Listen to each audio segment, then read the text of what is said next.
Tosh speaks on CBA negotiations. Pay the players. For real. Let's listen to this. Before we even do, let me set this up real quick with Chick Stick Scar's comment right here. We're going to go to the comments first. Dude is breathtakingly retarded. Oh, goodness. I'm not sure I've come across a lower IQ in my life. Oh, man. Maybe I did like it, man. Dude. We got a Tropic Thunder clip. She needs to shut up. Yes, you dummy. This is what you add. Oh, God. Comments are relentless. Someone needs to check on Natasha Cloud, because what you just watched is a WNBA veteran sitting in her car ranting about CBA negotiations with the kind of energy that makes you wonder if she's thought any of this through. She's been in the league since 2015, 11 seasons, and according to her, the WNBA has blown the roof off the bitch in terms of growth and success. But here's the question nobody's asking her. When exactly did that happen? Because the data tells a very different story than the one she's selling. Relentless. Let's take a listen. Us, this is what we're expected to get because we have to split that. Fucking sense does that make? What is? No, I'll be damned. I will be damned. Yeah. Because I've played in this league since 2015. I'm going into year 11. And from the time that I came into this league until now, we have fucking blown the roof off the bitch. We have blown it. We have blown it off the bitch. You could go back a few years ago and... Notice how she frames this. A few years ago, we understood we weren't there yet, so we took the short end of the stick. That's 2020 CBA negotiations she's referencing. The players agreed to a deal that gave them incremental raises but kept their revenue share at roughly 20%. They accepted that because the league was still struggling. Average attendance in 2019 was 6,535. No games had cracked 1 million viewers since 2008. The league was losing an estimated $10 million per season. So yes, they took what they could get, because the alternative was potentially watching the league fold. But now Natasha says they're not backing down. They want a significantly higher percentage of league revenue, and she's basing that demand on the league's recent explosion in viewership and attendance. Be like, nah, we can't give it to you. And we'd be like, we understand because we're not there yet. That's what we did a few years ago.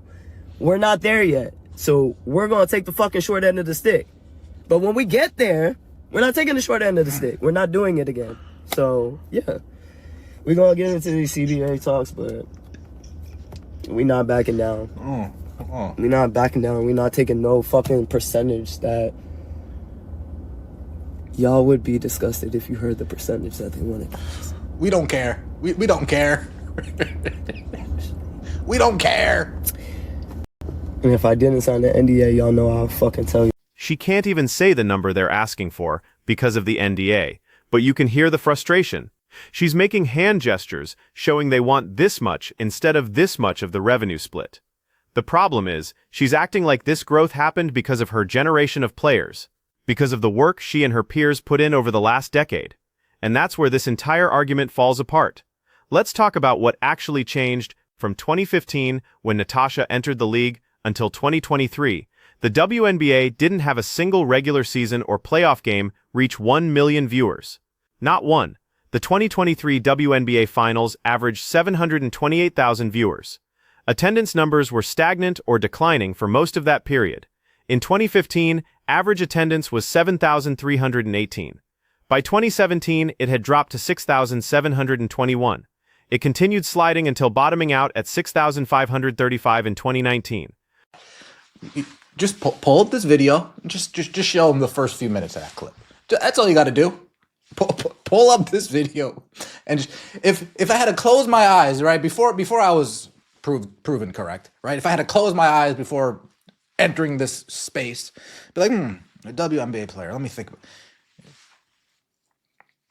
Natasha Cloud. Oh, Natasha. Talks about the uptick. Well, when I first got into the league in 2015, compared to where we are now, we've gone light years, especially over the last few years. Well, Natasha, I wonder what happened, right? We go to 2015 when you were in this league. You got no games with 1 million viewers in 2015 and 2016 and 2017 and 2018 and 2019 and 2020 and 2021 and 2022 and 2023. No million viewed games your whole entire existence in the WNBA. Not only your entire existence, Fee's entire existence, Breanna Stewart's entire existence. Here's where it gets uncomfortable. Natasha joined the league in 2015. Aja Wilson came in 2018. Breanna Stewart in 2016, Sabrina Ionescu in 2020. All incredible players, all-stars, champions. But during their entire tenure before 2024, the league's growth was minimal at best. The metrics don't lie. Television ratings were flat. Attendance was declining. Merchandise sales were negligible. The league was being subsidized by the NBA to the tune of millions per year just to keep operating. Then Caitlin Clark got drafted in April 2024, and suddenly, everything changed. The 2024 WNBA draft drew 2.45 million viewers, making it the most-watched draft in league history. Clark's first game drew 2.1 million viewers on ESPN. Her Indiana Fever games consistently pulled over 1 million viewers throughout the season. The 2024 season averaged 9,807 fans per game, a 48% increase from 2023. 22 games exceeded 1 million viewers. The playoffs saw unprecedented numbers, with multiple games topping 2 million viewers. Kelsey Plum's entire existence, Chelsea Gray's entire existence. The names go on and on and on and on. And their entire existence playing in the league, no million views. In fact, no million viewed games since 2008. I believe that was Candace Parker's first game of her rookie season. But what happened in 2024? Oh, that's right. Caitlin Clark showed up. Oh, what a shock. What happened in 2025? Oh, that's right. Her second season. Oh, wow. Magnificent. So in other words, the uptick is directly tied to a certain somebody joining this league. Interesting. Not an Asia Wilson joining this league. Great player, but not because of her. Not Fee joining this league. Very great player. Not because of her. But because of Cece, this video right here of Natasha Cloud ranting and raving and rambling on is proof that they only think that they have this type of leverage because Caitlin Clark showed up. I will be damned, because I've played in this league since 2015. That attendance chart Natasha doesn't want to acknowledge shows the league peaked in its second year at 10,869 average attendance in 1998, then spent the next 2 decades in steady decline. By 2010, it was down to 7,838. By 2020, it had crashed to 6,535. The league was hemorrhaging fans year after year. Then 2024 hits and attendance jumps back up to 9,807. That's a 49% increase in one season. The only variable that changed was Caitlin Clark. But Natasha wants to act like this growth is the result of her 11 years of hard work. Like she and her peers built this momentum organically. The reality is, they were playing in front of empty arenas for years. They were getting television slots on NBA TV and ESPN3 that nobody watched. They were losing money every single season. And now that one player has changed the entire trajectory of the league, they want to pretend they all contributed equally to this success. I'm going into year 11, and from the time that I came into this league until now, we have fucking blown the roof off the bitch. We have blown it.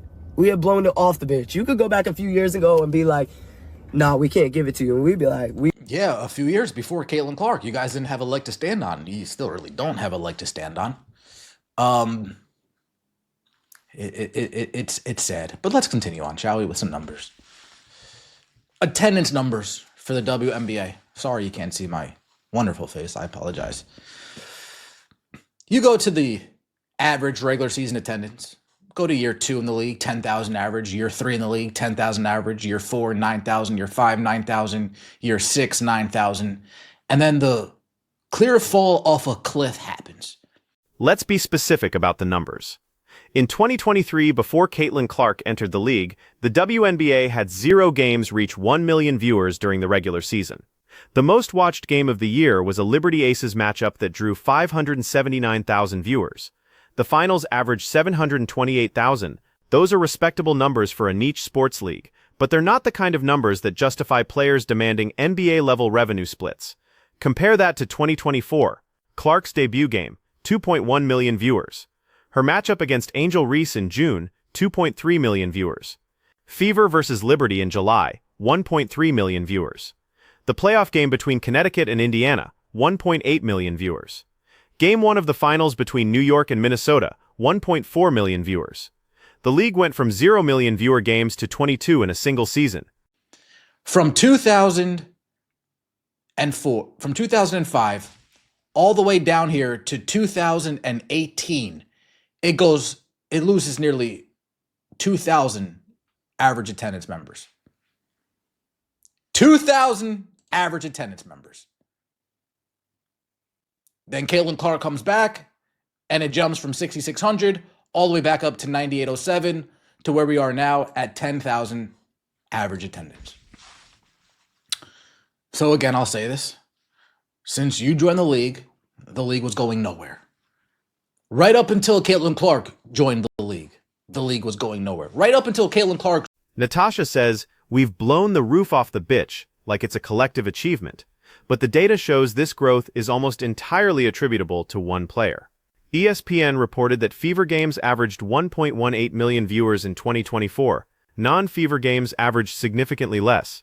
When Iowa played in the NCAA tournament during Clark's senior year, those games were pulling 3 to 4 million viewers.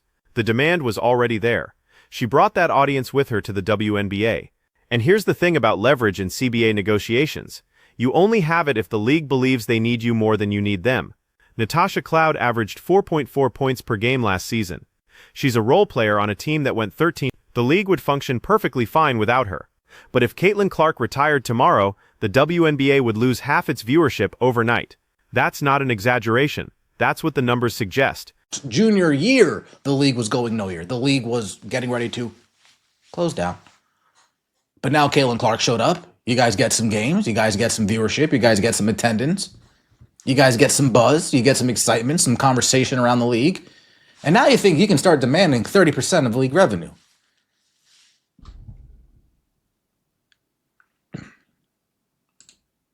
Someone make sure Natasha Cloud is okay. That's all I'm asking. Just make sure Natasha Cloud is okay.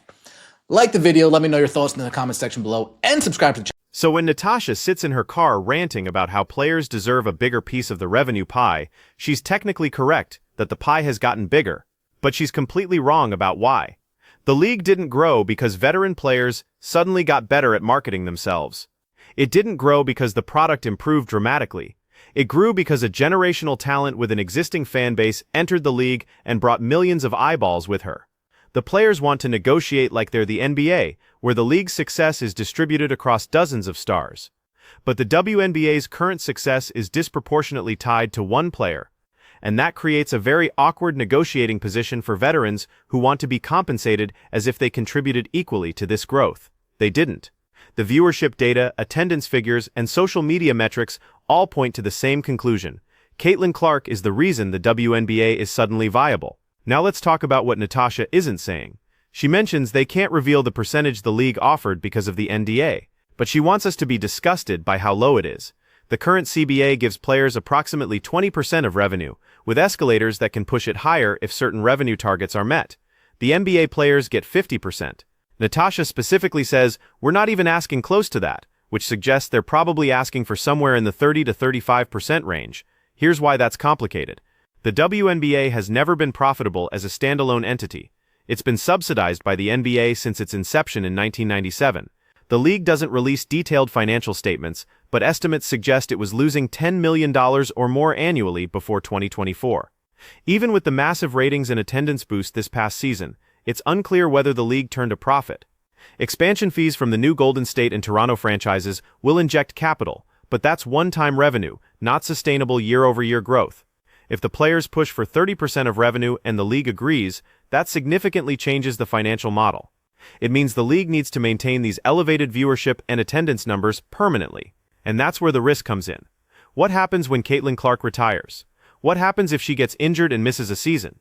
What happens if the casual fans who showed up to watch her decide they're not interested in the league without her?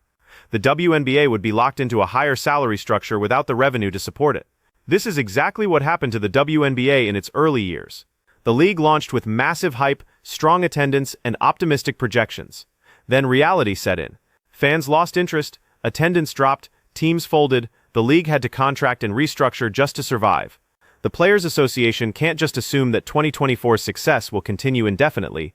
They need to negotiate based on sustainable growth, not a single outlier season driven by one player. But Natasha doesn't want to hear that. She wants to believe this growth is permanent, that it's the result of years of hard work by her and her peers, that they've finally arrived as a league, and maybe they have, but they arrived because Caitlin Clark carried them there. And until the league proves it can maintain these numbers without her, the players don't have nearly as much leverage as they think they do. The comparison to the NBA is also misleading. NBA players get 50% of revenue because the league generates $10 billion annually. The players are the product. Fans pay to watch LeBron, Curry, Durant, Giannis. The league's success is distributed across multiple superstars on multiple teams. If one player retires, the league continues thriving because there are dozens of other stars to market. The WNBA doesn't have that depth of star power yet. It has Caitlin Clark. It has Aja Wilson, who is an incredible player, but doesn't move the ratings needle the same way. It has Breanna Stewart, who is similarly talented, but doesn't generate the same casual fan interest. The league's entire growth trajectory is tied to one player. That's not a sustainable model for demanding NBA-level revenue splits. And here's the uncomfortable truth that nobody in the Players Association wants to acknowledge. Caitlin Clark is underpaid relative to her value. She's on a rookie contract that pays her $76,535 this season. Meanwhile, she's generating tens of millions in additional revenue for the league through television deals, ticket sales, and merchandise. If the WNBA operated like a true free market, Clark would be making $5 to $10 million per year minimum. But the salary cap structure prevents that. So when veterans like Natasha Cloud demand higher salaries across the board, they're essentially asking to be subsidized by Caitlin Clark's value. They want the league to pay them more because Clark brought in more revenue, even though they personally didn't contribute to that growth. It's a redistribution model that only works if you believe all players deserve equal compensation, regardless of their individual market value. And that's not how professional sports works. The league is in a tough spot. If they don't give players a meaningful raise, they risk a work stoppage or strike that could derail the momentum from 2024. But if they agree to a significantly higher revenue split, they're betting that this growth is sustainable without any guarantee that it is. The smart move would be a tiered structure that rewards players based on individual value metrics like television ratings, attendance, and merchandise sales. But the Players Association would never agree to that because it would expose the massive disparity in value between Caitlin Clark and everyone else. So we're headed for a contentious negotiation where both sides have legitimate concerns but fundamentally different views of reality. The players think they've earned a bigger piece of the pie through years of building the league. The owners know that the pie only got bigger because of one player who just happened to show up at the right time.